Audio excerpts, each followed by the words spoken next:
Hi guys, nagluto tayo ng black marlin o blue marlin yata ang tawag dito sa isdang to.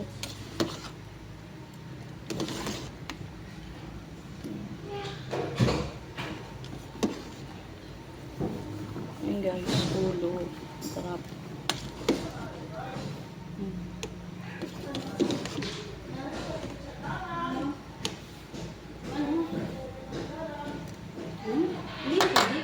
Lagyan na natin yung talbos ng kamote. Talbos ng kamote lang itong nilagay ko.